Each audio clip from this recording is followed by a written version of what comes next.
Happy morning students. இன்றைக்கி நம்ம ஒரு புது லெசன் தான் பார்க்க போகிறோம். யூனிட் 19ல் origin and evolution of life. இதில் பார்த்தோம் அப்படின்னா origin of life and evolution of life அப்படிங்கிறது சொல்லலாம். சரியா?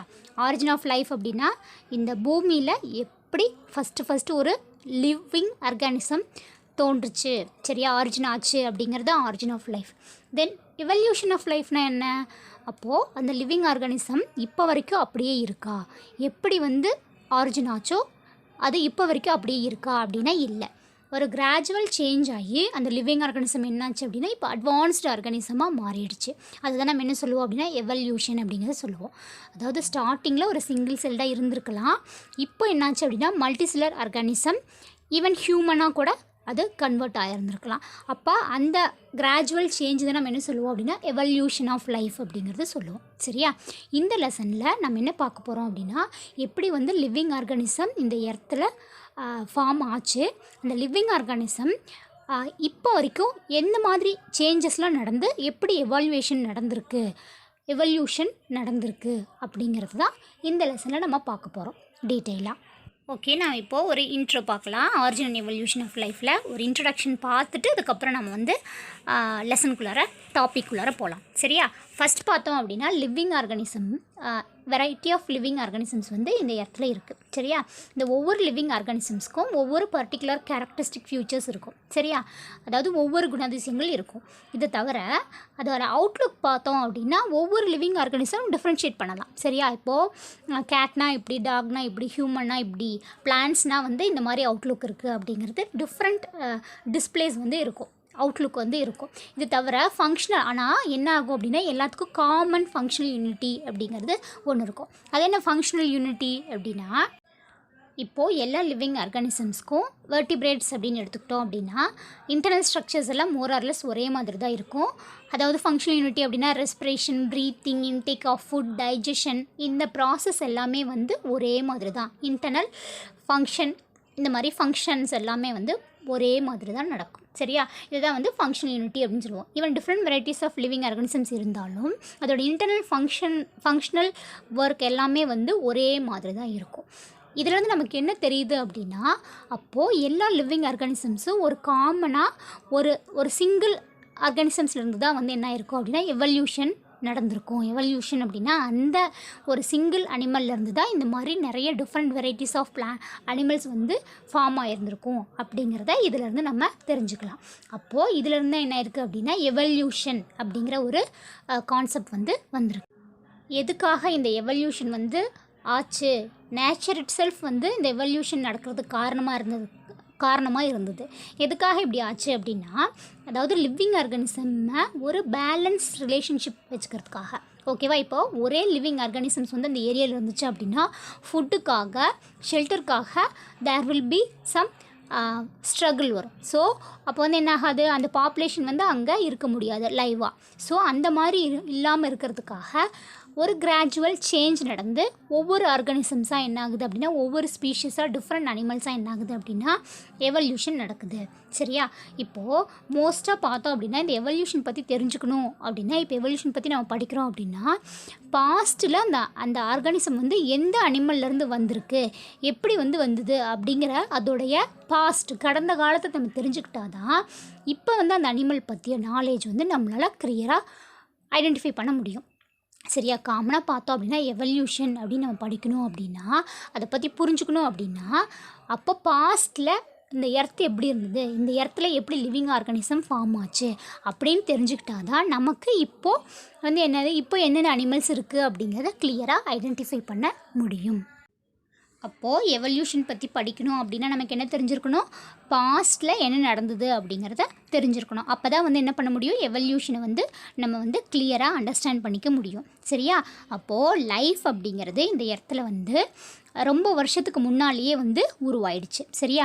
பல மில்லியன் ஆர் பில்லியன் இயர்ஸ்க்கு முன்னாடியே என்னாச்சு, இந்த இடத்துல லிவிங் ஆர்கானிசம்ஸ் க்ரியேட் ஆகிடுச்சு. அப்போது இதை பற்றி படிக்கும்போது நம்ம இப்போது லைஃப் ஆஃப் லிவிங் ஆர்கானிசம், இப்போ ஆரிஜின் ஆஃப் லைஃப் அப்படின்னு படிக்கிறோம் அப்படின்னா நம்ம அதில் 2 இம்பார்ட்டன்ட் திங்ஸ் படிக்க வேண்டியது இருக்கும். ஒன்று என்ன அப்படின்னா, அதாவது என்னென்னா ஹிஸ்ட்ரி ஆஃப் லைஃப்பில் ஓகேவா? ஹிஸ்ட்ரி ஆஃப் லைஃப்பில் நம்ம 2 இம்பார்ட்டண்ட் ஈவெண்ட்ஸ் வந்து படிக்க வேண்டியது இருக்கும். ஒன்று வந்து என்ன அப்படின்னா origin of life on the earth. இப்போ எர்த்தில் ஃபஸ்ட்டு எப்படி வந்து லைஃப் ஆரிஜின் ஆச்சு அப்படிங்கிற ஒரு ஆஸ்பெக்ட் ஒன்று. தென் இன்னொன்று என்ன அப்படின்னா எப்படி வந்து அந்த லைஃப் வந்து கிராஜுவலாக வந்து என்ன ஆகுது அப்படின்னா டிஃப்ரெண்ட் சேஞ்சஸ் நடந்து டிஃப்ரெண்ட் என்வாயன்மெண்ட்டில் டிஃப்ரெண்ட் லிவிங் ஆர்கானிசம்ஸாக எப்படி வந்து மாறுச்சு. அதுதான் நம்ம என்ன சொல்லணும்னா எவல்யூஷன் ஆஃப் லைஃப். அப்போது இந்த ஹிஸ்ட்ரி ஆஃப் லைஃப்பில் எத்தனை இருக்குது? 2 ஆஸ்பெக்ட்ஸ் இருக்குது. ஃபஸ்ட்டு என்ன நம்ம தெரிஞ்சுக்கிறோம்? Origin of life on the earth. எர்த்தில் எப்படி வந்து லிவிங் ஆர்கானிசம்ஸ் வந்து ஃபஸ்ட்டு ஃபார்ம் ஆச்சு, அதை தான் நம்ம என்ன சொல்லுவோம் origin of life. Then second என்ன அப்படின்னா gradual change in the living organism. அதுதான் செகண்ட் ஆஸ்பெக்ட். எப்படி அந்த லிவிங் ஆர்கானிசம் ஃபார்ம் ஆன லிவிங் ஆர்கானிசம் கொஞ்சம் கிராஜுவலாக டெவலப்மெண்ட் நடந்து எப்படி அந்த ஒரு லிவிங் ஆர்கானிசம் வந்து வேறு ஒரு ஆர்கானிசமாக டிஃப்ரெண்ட் வெரைட்டிஸ் ஆஃப் அனிமல்ஸாக க்ரியேட் ஆச்சு, எப்படி ஃபார்ம் ஆச்சு அப்படிங்கிறத நம்ம சொல்லுவோம்னா mechanism of evolution of life அப்படிங்கிறது சொல்லுவோம். ஃபஸ்ட்டு நம்ம என்ன பார்க்க போகிறோம் அப்படின்னா ஆரிஜின் ஆஃப் எர்த். சரியா? ஆரிஜின் ஆஃப் எர்த் அப்படிங்கும்போது ஆரிஜின் ஆஃப் லைஃப்பும் ஆரிஜின் ஆஃப் எர்த்தும் ஒன்றோட ஒன்று இன்டர் ரிலேட்டட். ஏன்னா எர்த் க்ரியேட் ஆனதுக்கப்புறம் தான் ஆரிஜின் ஆஃப் லைஃப் வந்து ஃபார்ம் ஆயிருக்கும். இப்போ அடுத்து என்ன அப்படின்னா பிக் பேங் தியரியில் ஆரிஜின் ஆஃப் யூனிவர்ஸ் இந்த அண்டம் வந்து எப்படி உருவாச்சு அப்படிங்கிறத தான் நம்ம ஆரிஜின் ஆஃப் யூனிவர்ஸ் அப்படிங்கிறது சொல்லுவோம். சரியா? அப்போ யூனிவர்ஸில் தான் என்ன இருக்குது? எர்த் இருக்குது. சரியா? அப்போது அதாவது இந்த பிக் பேங் தியரி மூலமாக தான் வந்து என்ன பண்ணியிருக்காங்க அப்படின்னா எப்படி வந்து யூனிவர்ஸ் வந்து ஃபார்ம் ஆச்சு அப்படிங்கிறத எக்ஸ்பிளைன் பண்ணியிருக்காங்க. அப்போது பிக் பேங் தியரியில் என்ன அப்படின்னா தட் இஸ் எக்ஸ்ப்ளோஷன், ஒரு எக்ஸ்ப்ளோசிவ் பிகினிங். அதாவது ஏதோ ஒரு பொருள் வந்து வெடித்ததன் மூலமாக தான் இந்த யூனிவர்ஸ் வந்து ஃபார்ம் ஆகிருக்கு அப்படிங்கிறது சொல்லியிருக்காங்க. இது எப்போ நடந்திருக்கும் அப்படின்னா சம் 15 பில்லியன் இயர்ஸ்க்கு முன்னாடியே வந்து இந்த மாதிரி ஒரு பிக் பேங், ஒரு எக்ஸ்ப்ளோசிவ் நடந்திருக்கு. அதனால் என்னாச்சு அப்படின்னா வானத்தில் சரியா யூனிவர்ஸ் கம்ப்ரைசஸ் ஆஃப் அந்த யூனிவர்ஸில் என்ன நடந்திருக்குன்னா ஸ்டார்ஸ் இருந்திருக்கு, க்ளவுட்ஸ் ஆஃப் கேஸஸ் இருந்திருக்கு, தென் டஸ்ட் இருந்திருக்கு. சரியா? இது மூணும் சேர்ந்தது தான் நம்ம சொல்லுவோம் அப்படின்னா விச் ஃபார்ம் த கேலக்ஸிஸ் அப்படிங்கிறது சொல்லுவோம். அதுதான் வந்து கேலக்ஸி அப்படிங்கிறது சொல்லுவோம். இதில் பார்த்தோம் அப்படின்னா இந்த எக்ஸ்ப்ளோஷனால் தான் இந்த ஸ்டார்ஸ் வந்து ஃபார்ம் ஆகிருக்கு, க்ளவுட்ஸ் ஆஃப் கேஸஸ். அப்போது ஒரு கேஸஸ் வந்து க்ளவுட் ஃபார்மில் அப்பியர் ஆகிருந்திருக்கு. தென் அதுக்கப்புறம் இதோட சேர்த்து அந்த எக்ஸ்ப்ளோஷனால் டஸ்ட் வந்து ஃபார்ம் ஆகிருக்கு. இதெல்லாம் சேர்ந்து தான் என்ன சொல்கிறாங்க? கேலக்ஸி அப்படிங்கிறது சொல்கிறாங்க. அப்போது இதுக்கப்புறம் சோலார் சிஸ்டம் தான் என்ன ஆகுது அப்படின்னு இதுக்கப்புறம் தான் என்ன ஆயிருக்கு அப்படின்னா சோலார் சிஸ்டம் அப்படிங்கிறது ஒன்று க்ரியேட் ஆகிருக்கு. இப்போது நெக்ஸ்ட் வந்து சோலார் சிஸ்டம் வந்து எப்படி ஃபார்ம் ஆச்சு அப்படிங்கிறத பார்க்க போகிறோம். இப்போ சோலார் சிஸ்டம் வந்து மெயினாக எப்படி ஃபார்ம் ஆச்சு அப்படின்னா அது main reason for that is gaseous clouds அப்படின்னு நான் சொல்லியிருக்கேன் இல்லையா? அந்த கேஷியஸ் க்ளவுட்ஸ் என்ன ஆகுது அப்படின்னா கொலாப்ஸ் அப்படின்னா அது ஒன்றோட ஒன்று வந்து செப்ரேட் ஆகிறது. எதனால் செப்ரேட் ஆகுது அப்படின்னா அதோட ஓன் இன்டர்னல் ஃபோர்ஸே அது வந்து என்ன பண்ணுது அப்படின்னா ஒட்டுக்காக சேர்த்து வச்சுருக்க முடியாத அப்படியே ஸ்ப்ரெட் அவுட் ஆகிறது. ஸோ இதில் என்ன ஆகுது அப்படின்னா அந்த கேஸஸ்லாம் வந்து ரிமூவ் ஆகும்போது கொலாப்ஸ் ஆகும்போது என்ன ஆகுது அப்படின்னா அதில் இருக்கக்கூடிய ஆட்டம்ஸ் அண்ட் பார்ட்டிகிள்ஸ் வந்து ரிமூவ் ஆகி செப்ரேட் ஆகும். சரியா? இப்போ நாம் ஜென்ரலாக பார்த்தோம் அப்படின்னா எல்லா மாலிக்யூல்ஸும் எல்லா மெட்டீரியல்ஸும் made up of molecules made up of atoms அப்படிங்கிறது படிச்சிருப்போம். ஸோ இங்கே என்ன ஆகுது அப்படின்னா அப்போ கொலாப்ஸ் ஆகும்போது அது இருக்கக்கூடிய ஆட்டம்ஸ் அண்ட் பார்ட்டிகிள்ஸ் வந்து என்ன ஆகுது அப்படின்னா அதிலேருந்து ரிமூவ் ஆகி வருது. அந்த ரிமூவ் ஆகி வரக்கூடிய ஆட்டம்ஸ், அந்த dust grains and gaseous disk, இது மூணு என்ன ஆகுது அப்படின்னா அக்ரிகேட் ஆகுது. அக்ரிகேட் அப்படின்னா ஒன்றோட ஒன்று ஜாயிண்ட் ஆகுது. ஜாயிண்ட் ஆகி ஒரு கிளம்பாக ஒரு கொத்து மாதிரி வந்து இது மூணும் அக்ரிகேட் ஆகி இதுதான் வந்து என்ன ஆகுது அப்படின்னா give rice to a planet. இதுதான் வந்து ஒரு பிளானட்டை வந்து கிரியேட் பண்ணுது. அப்போது இந்த மாதிரி நிறைய பிளானட்ஸ் சேர்ந்தது நம்ம என்ன சொல்லுவோம்? சோலார் சிஸ்டம் அப்படிங்கிறது சொல்லுவோம். இந்த சோலார் சிஸ்டம் எங்கே இருக்குது? மில்கி வே கேலக்ஸியில் இருக்குது. ஸோ அப்போ பார்த்தோம் அப்படின்னா யூனிவர்ஸில் ஒரு பார்ட்டு தான் வந்து என்னது? மில்கி வே கேலக்ஸி. அந்த மில்கி வே கேலக்ஸியில் இருக்கக்கூடியது தான் சோலார் சிஸ்டம். அந்த சோலார் சிஸ்டமில் தான் இந்த மாதிரி டிஃப்ரெண்ட் பிளானட்ஸ் வந்து இருக்குது. அதில் ஒரு பர்டிகுலர் பிளானட் தான் நம்ம என்ன சொல்லுவோம்? எர்த் அப்படிங்கிறது சொல்லுவோம். சரியா? அப்போது இந்த எர்த் வந்து supposed to be formed some 4.5 billion இயர்ஸ்க்கு முன்னாடியே வந்து என்ன ஆயிடுச்சு? எர்த் வந்து ஃபார்ம் ஆகிடுச்சு. சரியா? அப்போ அந்த எர்த்தில் லைஃப் எப்போ அப்பியர் ஆச்சு அப்படின்னா 500 மில்லியன் இயர்ஸ் ஆஃப்டர். சரியா? அப்போ தான் வந்து என்ன ஆயிருக்கு? வந்து லைஃப் வந்து ஆரிஜினேட் ஆகிருக்கு. நெக்ஸ்ட்டு பார்க்க போகிறது என்ன அப்படின்னா theories of origin of life. அதாவது ஆரிஜின் ஆஃப் லைஃப் நான் சொல்லியிருக்கேன் இல்லையா? எப்படி வந்து இந்த இடத்துல லைஃப் வந்து ஆரிஜினேட் ஆச்சு, அப்படிங்கிறது தான் ஆரிஜின் ஆஃப் லைஃப். அதை நிறைய தியரிஸ் மூலமாக எக்ஸ்பிளைன் பண்ணியிருக்காங்க நிறைய சயின்டிஸ்ட். எப்படி வந்து இந்த எர்த்தில் லைஃப் வந்து உருவாயிருக்கலாம், ஃபஸ்ட்டு எப்படி வந்து லைஃப் வந்து க்ரியேட் ஆகிருக்கலாம் அப்படிங்கிறது தான் இந்த தியரிஸில் சொல்கிறாங்க. சரியா, அது என்னென்ன தியரிஸ் அப்படிங்கிறத இந்த நம்ம இப்போ பார்க்கலாம். சரியா, நிறைய தியரிஸ் வந்து ஆரிஜின் ஆஃப் லைஃப் பற்றி நிறைய வியூஸ் அண்ட் தியரிஸ் வந்து சொல்லியிருக்காங்க. அதில் ஒரு சில தியரிஸ் மட்டும் நம்ம இப்போ பார்க்க போகிறோம். இதில் ஃபஸ்ட்டு பார்த்தோம் அப்படின்னா தியரி ஆஃப் ஸ்பெஷல் க்ரியேஷன் அப்படிங்கிறது சொல்லுவோம். ஸ்பெஷல் க்ரியேஷன் நேம்லேயே தெரியுது இல்லையா? ஸ்பெஷல் க்ரியேஷன் அப்படின்னா இப்போது ஜென்ரலாக பார்த்தோம் அப்படின்னா லைஃப் அப்படிங்கிறது இந்த எர்த்தில் சம் டிவைன் க்ரியேஷன்ஸ் அப்படின்னா இப்போது லார்ட், அதாவது கடவுளால் உருவாக்கப்பட்டது. சிலர் வந்து என்ன பண்ணாங்க அப்படின்னா காட் மேலே ஃபெய்த் உள்ளவங்க, அதாவது இந்த எர்த்தில் லைஃப் வந்து கடவுளால் தான் படைக்கப்பட்டவங்க, மனிதர்கள்லாம் கடவுளால் படைக்கப்பட்டவங்க அப்படிங்கிற மாதிரி சொல்கிறாங்க. அது வந்து சூப்பர் நேச்சுரல் ஈவெண்ட். இது வந்து ஒரு சூப்பர் நேச்சுரல் ஈவெண்ட் மாதிரி அப்படின்னு சொல்கிறாங்க. அதாவது பாஸ்டில் காட் தான் வந்து இந்த ஹியூமன் எல்லாத்தையும் வந்து க்ரியேட் பண்ணியிருக்காங்க. அதாவது டாக் மாதிரியே படைத்தாங்க. ஹியூமன் வந்து ஃபஸ்ட்டு ஹியூமனாக தான் படைத்தாங்க, இப்போவும் ஹியூமனாக தான் இருக்காங்க. அதாவது ஃபஸ்ட்டு படைக்கும்போதே ஹியூமனாக தான் படைத்தாங்க, இப்போவும் அப்படியே தான் இருக்காங்க அப்படிங்கிற மாதிரி சொல்கிறாங்க. அதுதான் என்ன சொல்லுவோம்னா தியரி ஆஃப் ஸ்பெஷல் க்ரியேஷன் அப்படிங்கிறது சொல்லுவோம். தென் நெக்ஸ்ட் தியரி என்ன அப்படின்னா spontaneous generation otherwise called as abiogenesis அப்படிங்கிறது சொல்லுவோம். சரியா, அப்போது இந்த தியரியில் என்ன சொல்கிறாங்க அப்படின்னா லைஃப் வந்து எதுலேருந்து வந்திருக்குன்னு சொல்லியிருக்காங்க. இது வந்து லைஃப்லெஸ் மேட்டர் அப்படின்னா நான் லிவிங் திங்ஸ்லேருந்து தான் வந்து லைஃப் வந்து க்ரியேட் ஆகிருக்கு அப்படிங்கிறது தான் ஸ்பான்டேனியஸ் ஜெனரேஷன் ஆர் ஏபயோஜெனிசிஸ். இதே ஸ்பான்டேனியஸ் ஜெனரேஷன் அப்படின்னு சொல்கிறாங்கன்னா நான் லிவிங் திங்ஸ்லேருந்து திடீர்னு பார்த்தோம், ஸ்பான்டேனியஸாக திடீர்னு என்னன்னா லைஃப் க்ரியேட் ஆகிடுது அப்படிங்கிறதுனால இதை வந்து என்ன சொல்கிறாங்க அப்படின்னா spontaneous generation or spontaneous theory அப்படின்னு சொல்கிறாங்க. இதுக்கு ஒரு சில எக்ஸாம்பிள்ஸ் கொடுத்துருக்காங்க. அதாவது லைஃப் வந்து அப்படி எதுலேருந்து ஆரிஜினேட் ஆகிருக்கு, நான் லிவிங் திங்ஸ், அதாவது லைஃப்லெஸ் மேட்டர்லேருந்து ஆரிஜினேட் ஆகிருக்கு. இதுக்கு எக்ஸாம்பிள் என்ன கொடுத்துருக்காங்க அப்படின்னா இப்போ ஃபிஷ், மீன் இருக்கு இல்லையா, மீன் வந்து மட், ஓகேவா, அதாவது சகதியிலேருந்து வந்திருக்கு அப்படிங்கிற மாதிரி சொல்கிறாங்க. தென் ஃப்ராக் வந்து எதுலேருந்து வந்திருக்கு, மாய்ஸ்ட் சாயில், ஈரமான மண்ணிலேருந்து தான் ஃப்ராக் வந்து வந்தது அப்படிங்கிற மாதிரி சொல்கிறாங்க. தென் இன்செக்ட்ஸ் வந்து எதுலேருந்து வந்திருக்கு அப்படின்னா டீகேட் மேட்டர், ஒரு அழுகி போன கெட்டுப்போன ஒரு பொருள்லேருந்து தான் வந்து என்ன இருக்குன்னா இன்செக்ட்ஸ் வந்து வந்திருக்கு அப்படிங்கிற மாதிரி சொல்கிறாங்க. அப்போ ஆக்சுவலாக பார்த்தோம் அப்படின்னா மண்ணிலேருந்து மீன் வருமா, வராது. அது மண் அப்படிங்கிறது ஒரு நான் லிவிங் திங். அப்போது அந்த நான் லிவிங் திங்லேருந்து லிவிங் திங்ஸ் வருமா, வராது. இது வந்து ஸ்பான்டேனியஸ் ஜெனரேஷன் வந்து அதை வந்து அக்செப்ட் பண்ணாத ஒரு தியரி அப்படின்னு சொல்லலாம். தென் பயோஜெனிசிஸ் அப்படிங்கிறது என்ன அப்படின்னா பயோ அப்படின்னா லைஃப். அப்போ லைஃப் வந்து ஒரு லிவிங் ஆர்கானிசம்லேருந்து தான் க்ரியேட் ஆகிருக்கும் அப்படிங்கிறத பயோஜெனிசிஸ் தியரி. இதை வந்து யார் சொல்கிறாங்க அப்படின்னா லூயிஸ் பாஸ்டர் இன் 1862 சொல்லியிருக்காங்க. சரியா, ஸ்பெக்டாகுலேட்டட் வந்து இது ஸ்பெக்டாகுலேட்டட் பை லூயிஸ் பாஸ்டர். ஸ்பெக்டாகுலேட்டட் அப்படின்னா சும்மா வந்து அவர் ஒரு இமேஜினேஷனில் கற்பனையாக இப்படி இருந்திருக்கலாம் அப்படிங்கிற மாதிரி தான் லூயிஸ் பாஸ்டர் சொல்கிறாரு. சரியா, இப்போ லைஃப் வந்து எப்படி இருந்திருக்கும், life originate from pre existing life அப்படின்னா ஏற்கனவே உயிருள்ள ஒரு பொருளிலிருந்து தான் என்ன ஆகுது அப்படின்னா ஒரு புது உயிர் வந்து தோன்றி இருக்கும் அப்படிங்கிறது தான் இதோட life originate from pre existing life அப்படிங்கிறதுக்கான மீனிங். ஏற்கனவே ஒரு லிவிங் ஆர்கானிசம் இருந்திருக்கும், அந்த லிவிங் ஆர்கானிசமில் தான் இருந்து தான் லைஃப் வந்து ஆரிஜினேட் ஆகிருக்கும் அப்படின்னு இவர் சொல்லியிருக்காரு.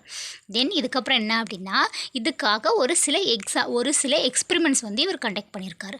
என்ன அப்படின்னா ப்ரீ ஸ்டெரிலைஸ்டு ஃப்ளாஸ்க் அப்படின்னா அந்த ஃப்ளாஸ்க்கை நல்லா ஸ்டெரிலைஸ் பண்ணிடுறது. அதாவது என்ன ஒரு மைக்ரோ ஆர்கானிசம்ஸ், எந்த ஒரு லிவிங் ஆர்கானிசம்ஸ் இல்லாத மாதிரி ஸ்டெரிலைஸ் பண்ணிவிட்டு அந்த ஃப்ளாஸ்க் என்ன பண்ணுறாரு அப்படின்னா நல்ல ஏர் டைட்டாக வந்து ஏர் போகாத மாதிரி க்ளோஸ் பண்ணி வச்சுட்டு வித் அந்த ஃப்ளாஸ்க்குள்ளார என்ன பண்ணியிருக்காரு அப்படின்னா ஈஸ்ட் கில் பண்ணி உள்ளார வச்சிட்டார். சரியா, அப்போது இது ரொம்ப நாள் வச்சு டெஸ்ட் பண்ணி பார்க்குறாரு.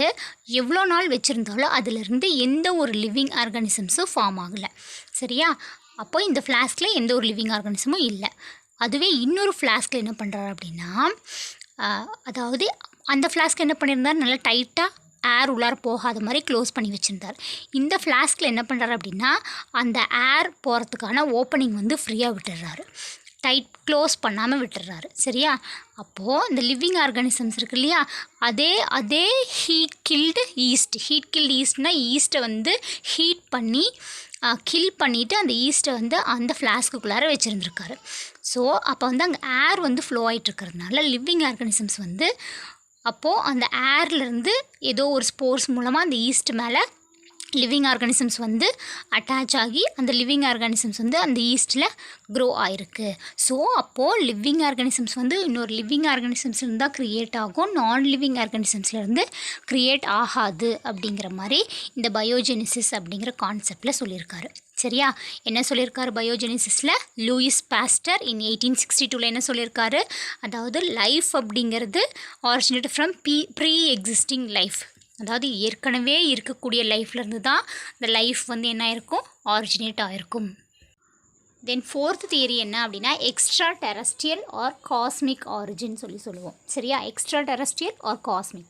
எக்ஸ்ட்ரா டெரஸ்ட்ரியல் அப்படின்னா சில சயின்டிஸ்ட் என்ன பண்ணியிருக்காங்க அப்படின்னா இன்னும் என்ன பிலீவ் பண்ணுறாங்க அப்படின்னா லைஃப் வந்து அவுட்டர் ஸ்பேஸ்லேருந்து, சரியா, ஸ்பேஸ் அப்படின்னு சொல்லுவோம் இல்லையா, அவுட்டர் ஸ்பேஸ்லேருந்து தான் வந்து வந்திருக்கு அப்படிங்கிற மாதிரி சொல்கிறாங்க.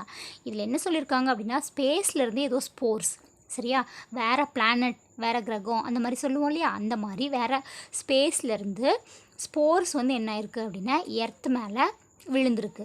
அந்த ஸ்போர்ஸ் தான் என்ன இருக்குது அப்படின்னா லிவிங் ஆர்கானிசம்ஸாக க்ரியேட் ஆகிருக்கு. அந்த ஸ்போர்ஸ் நம்ம என்ன சொல்லுவோம் அப்படின்னா பான்ஸ்பெர்மியா அப்படின்னு சொல்லுவோம். சரியா? அதை வேறு ஸ்பேஸ்லேருந்து வேறு பிளானட்லேருந்து அந்த ஸ்போர்ஸ் வந்து எர்த்தில் விழுந்துறதுனால அந்த எர்த்தில் விழுந்த ஸ்போர்ஸ் வந்து என்ன ஆகுது அப்படின்னா ஒரு லிவிங் ஆர்கானிசமாக மாறிடுச்சு. அப்போது இந்த கான்செப்ட் தான் நிறைய ஆஸ்ட்ரானமர்ஸ் அப்படின்னா விண்வெளி ஆராய்ச்சியாளர்கள் எல்லாமே வந்து இதுதான் உண்மை அப்படின்னு சொல்லிட்டு நம்புகிறாங்க. சரியா? அவங்கெல்லாம் என்ன நினைக்கிறாங்க அப்படின்னா இப்போ ஸ்பேஸ்லேருந்து ஏதோ ஒரு பொருள் வந்து இந்த எர்த் மேலே விழுந்திருக்கு, அந்த பொருள் தான் என்ன இருக்குது அப்படின்னா லிவிங் ஆர்கானிசமாக க்ரியேட் ஆகிருக்கு. அதை நம்ம என்ன சொல்கிறோம் அப்படின்னா ஸ்போர்ஸ் ஆர் பான்ஸ்பெர்மியா, சரியா, அப்படிங்கிறத சொல்கிறோம். சரியா? இதுதான் வந்து extraterrestrial or cosmic origin அப்படிங்கிறது சொல்லுவோம். தென் அடுத்து லாஸ்ட் என்ன அப்படின்னா chemical evolution of life. Chemical evolution of லைஃப்பில் யார் இந்த கெமிக்கல் எவல்யூஷன் ஆஃப் லைஃப் அப்படிங்கிற ஒரு ஐடியா ஆர் கான்செப்ட் சொல்லியிருக்காங்க அப்படின்னா ஒப்பாரின் இன் 1922லையும் ஹால்டன் இன் 1929 ரெண்டு சயின்டிஸ்ட் வந்து இது சொல்லியிருக்காங்க கெமிக்கல் எவல்யூஷன் ஆஃப் லைஃப் அப்படிங்கிறது.